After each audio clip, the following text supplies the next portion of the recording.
खुलुमबाय लोगोफोर, डियार ब्रह्म चेनेलनि खौरां नायगिरि गासैनिसिमबो गोजोन फुंबिलिनि गाहाम हामलायनाय बावहरग्रोनाय जाबाय। आं दिनै नोंथांमोननि सिगाङाव आरोबाव माखासे सानसेयारि खौरां लानानै फैबावलायबाय।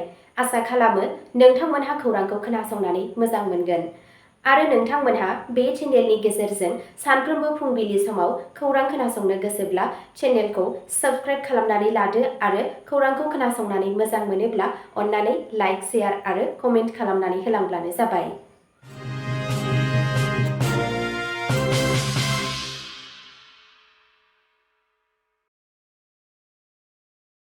दिनैनि गाहाय रादाबफोराव दङ। प्रमद बर'आ 2027 मायथाइसिम बिटिआर बर' गोजोनथाखौ आबुङै मावफुंगोन होननानै खोथा होदों। पीयूष हाजरिका बिथाङा उदालगुरिनि गासै मोन 7 बियाबफोराव देरहासारगोन होनना दाबि दैखांदों।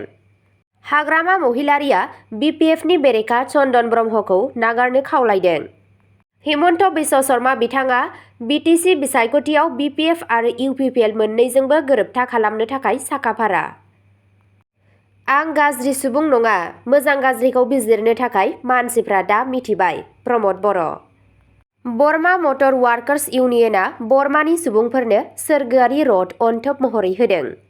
18 दाननि उन्दै गथ'आ बिश्वनाथनि न'नि फुख्रियाव गोदोना थैदों। सनापुर डाकाति जाथायाव 7 सुबुंखौ खादों। दानिया फैदो आबुं रादाबाव। गिबि खौराङावनो दङ। प्रमद बर'आ 2027 मायथाइसिम बिटिआर बर' गोजोन गोरोबथाखौ आबुङै मावफुंगोन होननानै खोथा होदों। इउनाइटेड पिपल्स पार्टी लिबारेल इउपिपिएलनि दैदेनगिरि प्रमद बर'आ गोबां सुबुंफोरखौ थांखिनानै बुङो दि बिथांनि दोलोआ बड'लेण्ड टेरिटरियेल रिजन बिटिआरनि थाखाय गोजोन आरो दावगानायनि गोदान मुगा जागायनो थाखाय साखाफारा जादों। खैराबारियाव जानाय मोनसे जथुम्माखौ बिबुंथि लाखिनानै बर'आ दोलोनि गुबै बेसेनफोरखौ बिमा, हा, हारि, सोलोंथाइ आरो गोजोन होननानै बुङो। फैबाय थानाय बिटिआर बिसायख'थियाव इउपिपिएलआ देरहासारगोन आरो गावनि रादायफोरखौ मावफुंगोन होनना बिथाङा खोथा होयो। दोलोनि बिथांखिफोराव बड'लेण्ड हाउसहोल्ड इनकाम गेरेन्टि मुंनि मोनसे गोदान हाबाफारि लानाय जादों, जायनि थांखिया 1 लाखनिबो बांसिन गोरिब नखरफोरखौ दानफ्रोमबो खमैबो 3,000 रां आरजिनायाव हेफाजाब होनाय। इउपिपिएलआ ज्येष्ठा सेवा आसनि मुंनि मोनसे हाबाफारिनि गेजेरजों बैसोगोरा नोगोरारिफोरखौ हेफाजाब होनो थाखायबो खोथा होदों। सोलोंथाइनि बिथिङाव बर'आ 2027 मायथाइसिम तामुलपुराव Bodoland international school of peace and happiness गायसननायनि थांखि लादों होनना फोरमायो। बिथाङा गोजोननि थाखाय गावनि बावसोमनायखौ मख'नानै 2027 मायथाइसिम बड'लेण्ड हेपिनेस मिशन आरो बर' गोजोन गोरोबथाखौ आबुङै मावफुंगोन होनना फोरमायो। बर' बिथाङा बुङो दि गोरोबथानि 85% थांखिफोरा जाफुंखाबाय।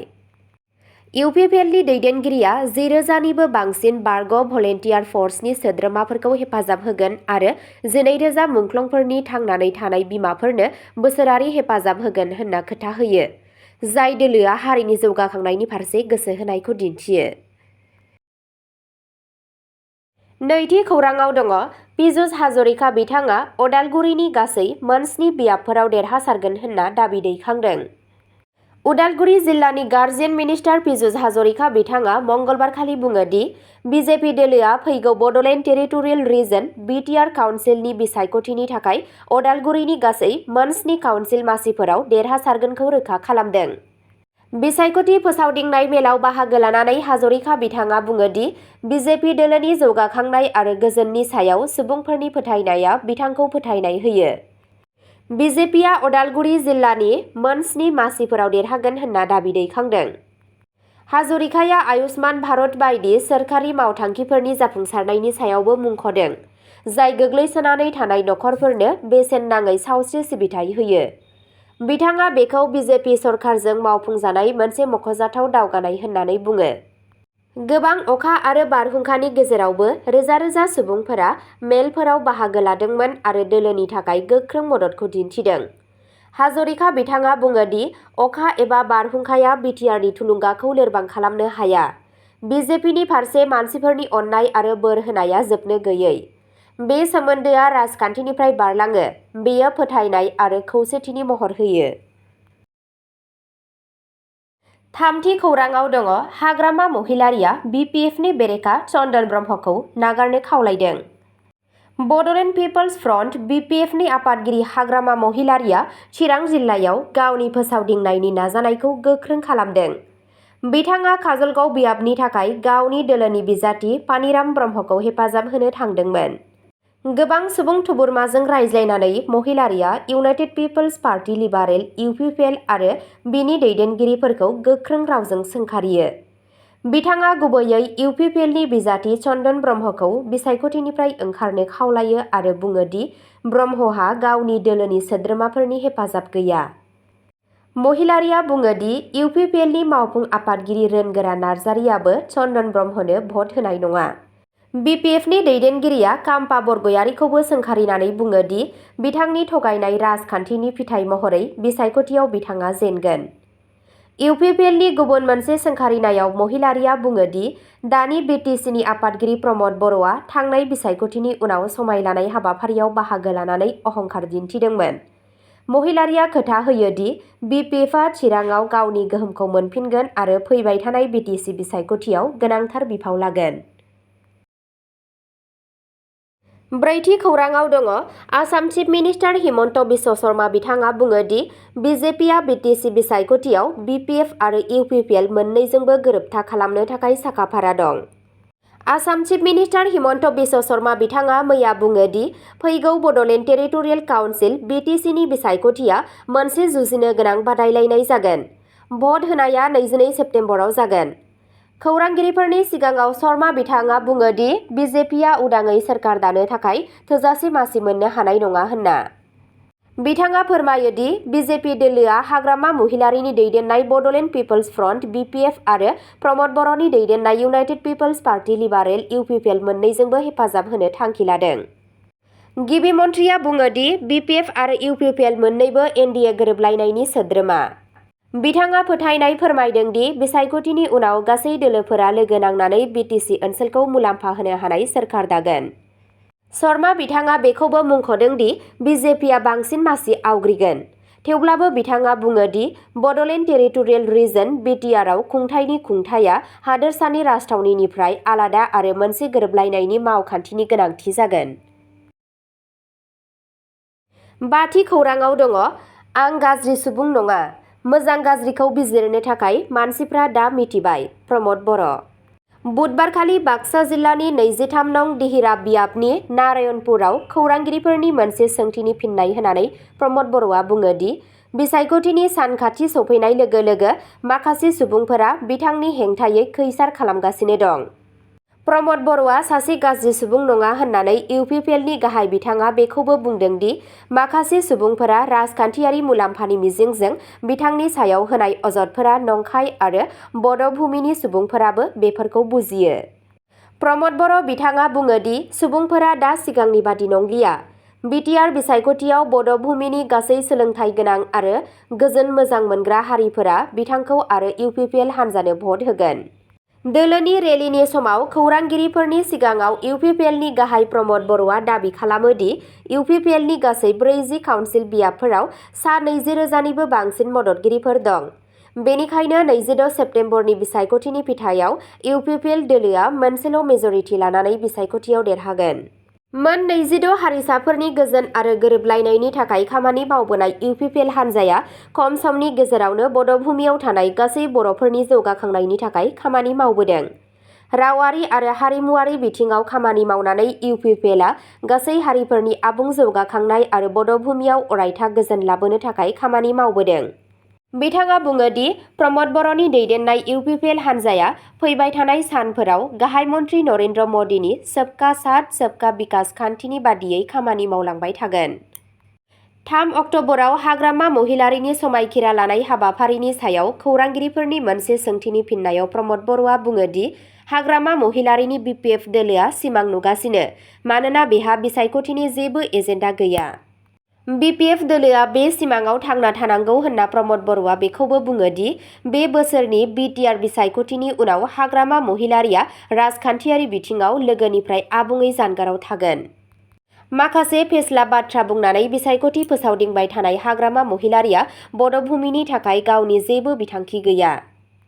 प्रमद बर' बिथाङा बुङो दि हाग्रामा आरो गुबुन सुबुंफोरा इउपिपिएल केम्पेइनाव हानि मोनथायनि आयदाखौ दैखांगासिनो दं। 22 सेप्तेम्बराव जानो गोनां बिटिआर बिसायख'थिनि थाखाय साननैल' दंबावो आरो बड' भुमियाव बिसायख'थि फोसावदिंनाया गोख्रैयैनो सोलिगासिनो दं होनना मिथिनो मोननाय जायो। 6थि खौराङाव दङ बिश्वकर्मा फुजानि सानखालि बर्मा मटर वार्कार्स इउनियनआ बर्मानि सुबुंफोरनो सोरगोआरि रड अनथोब महरै होदों। बर्मा मटर वार्कार्स इउनियनआ फुजानि गोथार हाबाजों लोगोसे फुजानि सानाव सुबुं माहारिनि मोनसे मोजां बिदिन्थि गायसनदों। बर्मानि सुबुंफोरनि मोजांनि थाखाय सोरगोनि रडखौ बेखेवनाय जाबाय। बे सोरगोनि रडखौ मैया बर्मा लेबार इउनिटनि रां खरसा खालामनानै रायजो राजाफोरनि थाखाय बेखेवनाय जाबाय। सोरगो रडखौ नेमखान्थि बायदियै बाक्सा जिल्लानि कमिशनार गौतम दासआ बेखेवदों। बेखेवनाय हाबाफारियाव नुजाथिनानै बिथाङा बर्मा मटर वार्कार्स इउनियनखौबो बाख्नायदों। बर्मा मटर वार्कार्स इउनियननि आफादगिरि लहित हालय बिथाङा बुङो दि जों बर्मा ओनसोलाव माखासे आंखालफोरखौ सुफुंनो सानगासिनो दंमोन। बेबायदियैनो बर्मायाव जोबोद गोनां आंखाल दंमोन जायनि थाखाय गोथै सहखौ सावनो थाखाय गंसे गारि लांनो गोनां जादों। मैया श्री श्री बिश्वकर्मा फुजाजों लोब्बा लाखिनानै बाक्सा जिल्लानि कमिशनार गौतम दासआ मावख'आरि महरै सोरगो रडखौ बेखेवो। बे हाबाफारियाव बाक्सा जिल्लानि पुलिस सुपारिन्टेन्डेन्ट उज्जल प्रतिम बरुवा आरो गुबुन गुबुन मानगोनां सुबुंफोरा नुजाथिदों। 7थि खौराङाव दङ दुखुनांथाव बिश्वकर्मा फुजा। 18 दाननि उन्दै गथ'आ बिश्वनाथनि न'नि फुख्रियाव गोदोना थैदों। मिरनास निरलाया गावनि बिनानावजों सिथ्लायाव गेलेगासिनो दंमोन। बे समावनो बियो गोरोन्थियै फुख्रियाव गोग्लैदों। नखरा धोरोमारि हाबाफारियाव बाहागो लाहैदोंमोन। बिश्वकर्मा फुजानि समाव जानाय मोनसे दुखुनांथाव जाथायाव सासे 18 दाननि उन्दै गथ'आ बिश्वनाथ जिल्लानि जापौबारियाव गावनि न'नि फुख्रियाव गोग्लैना दुखुनांथावै जिउ गोमायो। बोलि जानांनाय सुबुंखौ नवीन निरलानि फिसाज्ला मिरनास निरला होननानै सिनायथि मोननाय जादों। जायगानि सुलुंनिफ्राय मिथिनो मोननाय बादिब्ला बे जाब्रबथाया बै समाव जायो जेब्ला मिरनासआ गावनि बिनानावजों बायजोआव गेलेगासिनो दंमोन।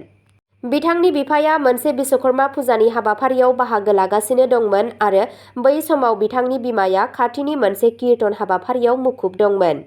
बैसोगोरा नोजोर होआलासेनो मिरनासआ गोरोन्थियै फिस्लायना फुख्रियाव गोग्लैदों। उनाव गोथै सहखौ मोनो आरो थाबैनो खाथि खालानि थागिबिफोरा फुख्रिनिफ्राय बोखांनो हायो। जायगायावनो बिथांखौ थैबाय होननानै फोसावनाय जायो। थैनायनि गुबै जाहोनखौ मिथिनो थाखाय गोथै सहखौ पस्टमर्टेमनि थाखाय दैथायहरनाय जादों। गिबियाव गोनो गोथो जादोंमोन जेब्ला माखासे सुलुंनिफ्राय गोरोन्थि बुजिनांनाय सुबुंखौ 20 बोसोर बैसोनि अरुण कुमार होननानै सिनायथि होदोंमोन। नाथाय जायगानि बिबानगिरिफोरा रोखा खालामना होदों दि थैनाय सुबुङा गुबैयै 18 दाननि मिरनास निरला। बे दुखुनांथाव थैनाया ओनसोलाव दुखुनि मोन्दांथि लाबोदों, गुबैयै जाय फोरबोआ सरासनस्रायै मोनसे फोरबो फालिनाय जायो। पुलिसआ केस थिसनबाय आरो नांगौ बादियै राहा लागासिनो दं। 8थि खौराङाव दङ सनापुर दाखाथि जाथायाव 7 सुबुंखौ खादों। गुवाहाटी पुलिसआ 24 आगस्टआव सनापुरनि 13 माइल तामुलिकुसियाव जानाय मोनसे सिखाव खावनाय जाथायजों लोब्बा थानाय 7 सुबुंखौ खादों। पुलिसआ दायनिगिरिनिफ्राय गंसे बेरेल सिलाइ, 1.5 फुट लहानि कंजर, 2 सिखा, गंसे मास्क, 2 लुथिनाय मबाइल फन, सना आरो 2000 नोगोद रां बोखांनो हायो। बे दायाव बाहायजानाय 2 गारिखौबो जब्द खालामनाय जादों।